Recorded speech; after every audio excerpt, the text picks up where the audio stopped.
Alrighty guys, Double A here, and it is time for a quick tutorial on what we did with our barn. This is going to be the doors that we used, and it's going to be the T flip-flop mechanism that we used. So, materials needed are block of choice, which we use the spruce. We're going to need pistons, we need redstone, we need repeaters, we need levers, not lovers, buttons, redstone torch. Where did it go? Redstone torch. We're going to need some cobblestone. And I'm missing something important. Gravel. I did it last time too. I was looking at this stuff. Gravel. Okay, so here we go. Now, the house that we have is 20 blocks long that we build the barn up against. So 1, 2, 3, 4, 5, 6, 7, 8, 9, 10, 11, 12. You guys don't need to hear me count all the way to 20. Just know that I can do it. And then our stalls, are 4 blocks wide inside, which means we went 1, 2, 3, 4, 5. So that we have 4 on the inside, and then it's 8 long on the inside, so this would be 10 total. 1, 2, 3, 4, 5, 6, 7, 8, 9, 10, because we had to cap it off. So here's the room that they're in. This is our stall. You know, we put, the fencing up here, the nether brick fence. We took this layer out, and with this layer out, it's going to give us that second block needed to keep the horse in while our gate is active. Our gate is active. And when it's inactive, it'll only be 1 block that a horse or us will have to come up. So we're going to dig this down 1, 2, 3. So it's 1, 2, hold on, block, block, piston, piston. So no, we don't want that. So now we're going to put our pistons here. So it's 1, 2, 3 down. 4th one will be where the gravel is. So pistons, gravel, gravel. Clear this out from in here. And our lever. Let's just make me an exit real quick. Our lever is right here. We'll turn it on and get our repeaters out. Get our redstone out. We're going to need to clear all this out of here. Whoops, not that one. We'll leave that one there, and those got to come out. So we did this. We're going to come all the way over to the side underneath where we dug out, where the line is to separate the 2 stalls. Come up and behind and under everything. That way when we put our dirt back in place, which we use cobblestone for this, when we put it all back in place, it will not cancel the signal out. We put hay here, so we'll just put gravel here to represent the hay. Alright, so that's how this works. It's really simple, really easy. You walk up to it, get your horse out, leave it open, come back in, put your horse away, and shut it down. So nice and easy. So that is the basic premise of our gate system that we have. Being able to make a gate to keep your horses in its stall without having to use sticky pistons. I can't find a sticky piston to save my life, so you know what, I just have to deal with it. Now we're going to make this our gate. So now it's going to be 1 to get in. Remember, get into our gate, into our barn, we have to go over the 1 block. So we're going to build this up a little bit, and we'll act like this is the full size. I know it's not. Actually, you know what? Let's be a little bit more realistic.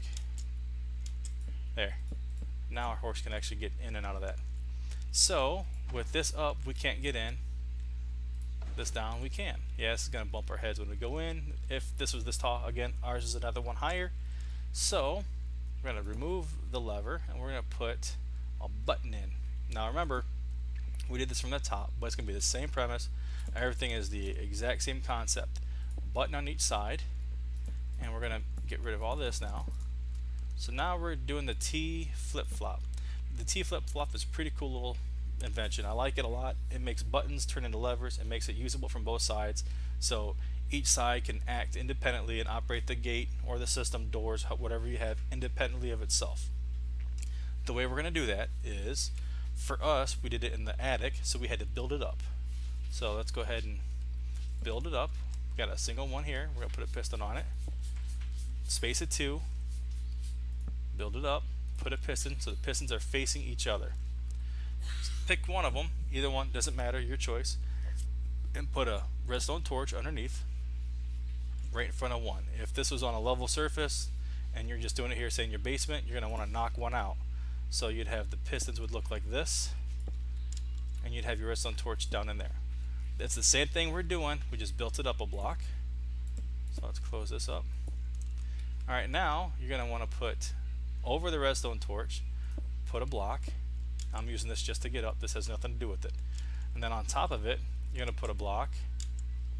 And then on the front side of that one, you're going to put one. So now you've got a block times 2. So 2 blocks over the torch, and then one going towards the other piston, but not in front of it. Now from here, I should have kept that there. We're going to put some redstone dust on top. This is going to be used to go to our switches. So that's going to go to our buttons.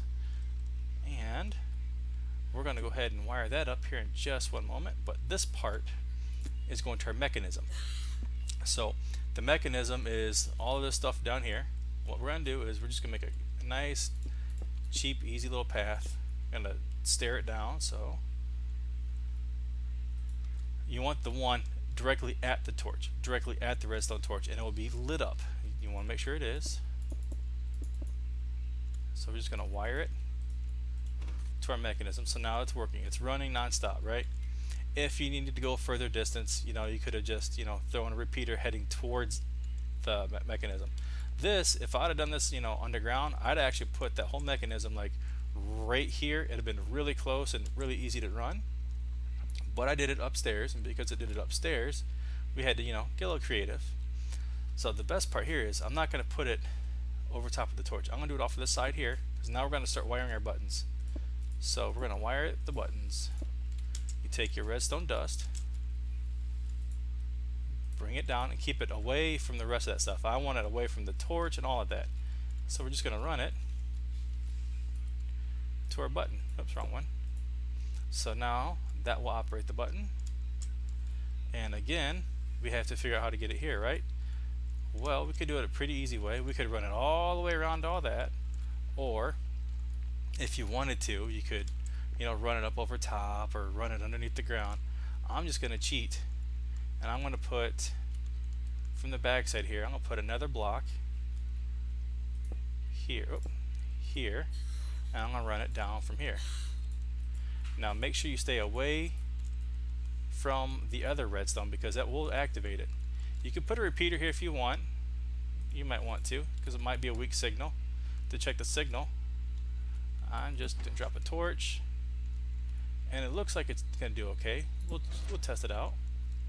So now let's see here. We are wired to our switches, to our buttons from the top. We are wired to our mechanism at the bottom, and it looks like we are ready to go. So let's give this a shot. What did I do wrong? What did I do wrong? Let's see here. It's wired all the way. It's wired. Let's find out.